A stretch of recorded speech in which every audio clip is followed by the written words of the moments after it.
ये शरद ऋतु शुरू हो गई। शरद ऋतु रोगों की मां है। सिर पर धूप बहुत नुकसान करती है, आंख को, कान को, नाक को कमजोर तो करती, याद शक्ति का अपहरण करती। वो तो 12 महीना सर पर धूप से परहेज करनी चाहिए। राजी शास्त्र में से मिली कि 1 आध चम्मच गोमूत्र डालकर स्नान करने वाले के पाप और रोग शीघ्र मिट जाते हैं। भगवान कृष्ण को जब पूतना ले भागी, विषपान किया था कृष्ण ने, तो श्री कृष्ण को गोमूत्र का पान कराया गया था, क्योंकि वो विषनाशक है। भगवान का एक नाम है कंसारी। कंसारी मना कंसार नहीं हो, मीठो मीठो खावानो। कंस माना पाप, ताप, अहंकार से भरा हुआ अहम, शोषक अहम का मर्दन करने वाले प्रभु का नाम है कंसारी। तो कंसारी को भी गोझरण विष अरि दिया गया। जयराम जी की गोझरण विष अरि है, कंसारी को पिलाया गया विष अरि गोझरण। तो गोझरण क्या पोता घर में करने से, थोड़ा गोझरण और पानी मिलाकर गोझरण का पोता आदि करने से भी घर के वास्तु दोष दूर हो जाते, और बच्चों पर या और किसी पर जो अशुद्ध आत्माओं का या हवा का कुप्रभाव है वो भी नष्ट हो जाता और प्रसन्नता आती। फिर इस शरद ऋतु में 2 महीने तक क्या खाना है कि भोजन में चावल की मात्रा बढ़ जाए, बाजरे को दूर से त्याग दे। लाल मिर्च, हरी मिर्च, काली मिर्च न पितुली, बाकी मतलब तलाई हुई चीजें जो गर्मी पैदा करे उसको कम कर दे, और जो गर्मी मारक है ऐसा सात्विक भोजन करे। जैसे चावल है पित्त शामक है, दूध पित्त शामक है, इसलिए श्राद्ध में खीर को रख दिया ऋषियों ने। शरद ऋतु में श्राद्ध होते न, खीर खाना। चावल है, खीर है, किशमिश है, परवल की सब्जी है, दूधी की सब्जी, लेकिन बड़े बीज वाली नहीं हो। पक्के बीज वाली दूधी वो फायदा नहीं करती, जो कूनी दूधी फायदा करती। दूधी को लौकी भी बोलते हैं यूपी के तरफ, यहां दूधी बोलते, घिया भी बोलते, अब समझ गए तुम। तो घिया, पेठा, ये पित्त शामक है। घिया है, पेठा है आपका। और दूसरी बात है, ये पित्त शामक प्राणायाम जीभ को ऊपर लगा दिया और दांतों को दबोच दिया, और फिर श्वास लिया मुंह से।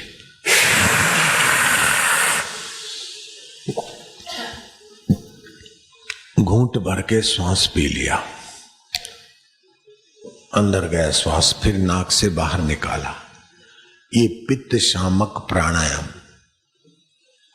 कैसी भी गर्मी की विकृति शरीर में होगी, फूड़ी फौसे, अब रुको, सूसू क्या करते, फूड़ी फौसे होंगे, अति मासिक होगा, ये होगा, मतलब पित्त से 3 कारण से बीमारी होती है, वात, पित्त और कफ। चौथा होता है आम, अर्थात भोजन से थोड़ा जो ज्यादा खा लिया वो कच्चा रस को आम बोलते। सारी बीमारियों की ये 4 कंजर है, सारी बीमारियों का मूल। तो इन बीमारियों को, उनके मूल को हरने के लिए, इन 4 को निकालने के लिए कोष्ठ शुद्धि, अब उसको शारीरिक शुद्धि नाम दे दिया, जिसमें तुलसी के बीज 800 बीमारियों को दूर करते। और दूसरी कुछ है, तो जो साधक है टेबलेट, इंजेक्शन, ऑपरेशन से सदा के लिए बचे। तो कोष्ठ शुद्धि मेरे पास तो आ गई है नमूना, मैंने आज एक गोली खा के भी देखी। तो कोष्ठ शुद्धि से भी शारीरिक दोषों का हरण होता है। और पंचगव्य, वो पर्व के दिन पीने से तो विशेष फायदा होता ही है। वैसे भी पंचगव्य कोई भी पिए तो शरीर के पांचों कोशों को शुद्धि करने वाला है पंचगव्य। पंचगव्य एक ऐसी रसायन है कि हड्डी तक के रोगों को खींचकर बाहर फेंकने वाले। पंचगव्य में गाय की 5 चीजें, दूध, घी, दही, गोमूत्र और गाय गोबर का रस। कितनी मात्रा में होना चाहिए कि 8 मात्रा दूध, 8 मात्रा दही, 8 मात्रा गोमूत्र, 4 मात्रा गौ गोबर रस अथवा 3 मात्रा कर सकते। इतना ही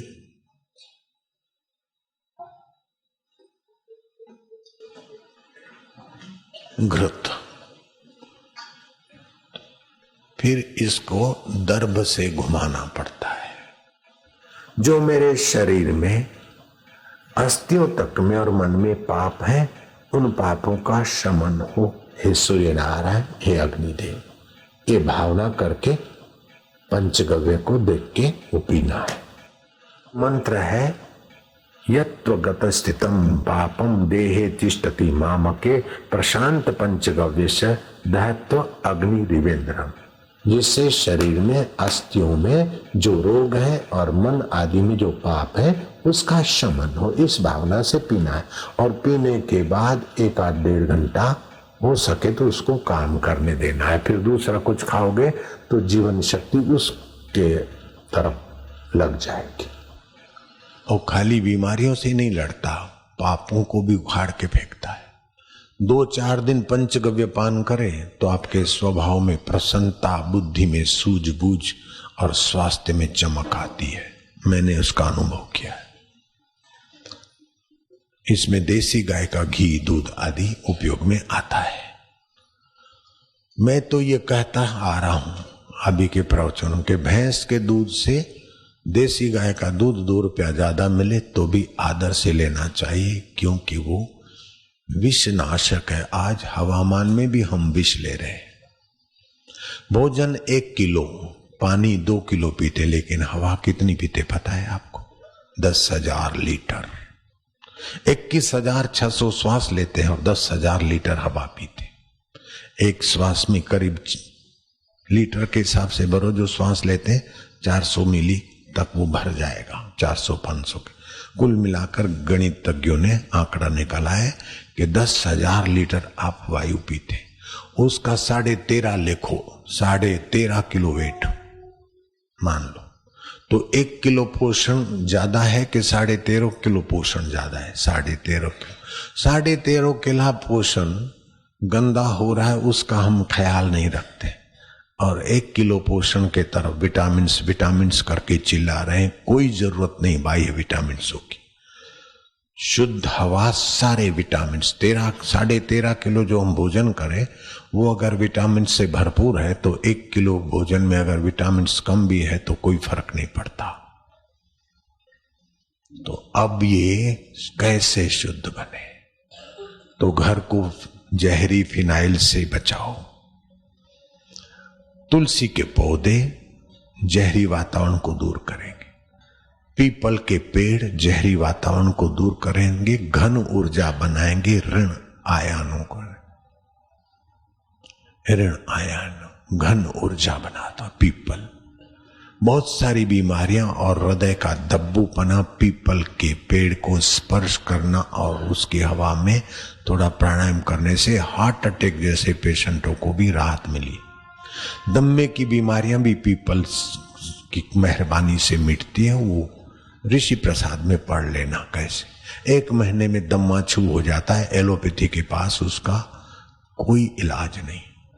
ऐसे एक मंत्र है जो खाते खाते अंदर विष ज्यादा हो गया और विष दूर फेंकने वाली लीवर थक जाती है तो लीवर प्रॉब्लम हो जाता है, कैंसर हो जाता है। 1 तोला,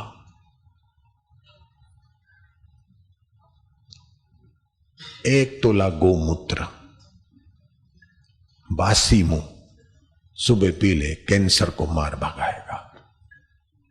गाय के मूत्र में कैंसर भगाने की ताकत, गाय के गोबर में कीटाणु को नाश करने की ताकत। और किसी प्राणी का मल मूत्र पवित्र नहीं माना जाता, चाहे प्राइम मिनिस्टर हो, चाहे जगत का राजा हो, चाहे कोई जगत का गुरु हो।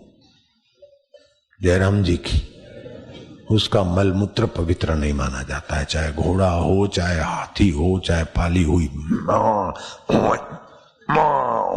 तुम्हारी भैंस हो, मलमूत्र पवित्र नहीं माना जाता। केवल गाय का ही मलमूत्र पवित्र माना जाता है, क्योंकि ये गो किरण पीती है। गाय के अंदर ही सूर्य केतु नाड़ी है, जो सूर्य के ओज तेज बढ़ाने वाले गो किरणों को अपने में शोषित करती, और उसी का फल स्वरूप है कि गाय के दूध में, घी में विज्ञानियों ने सुवर्ण क्षार पाए, एंटीबायोटिक पाए। गाय का घी फैट नहीं बढ़ाएगा। हार्ट अटैक वाले को भी गाय का घी खाना चाहिए।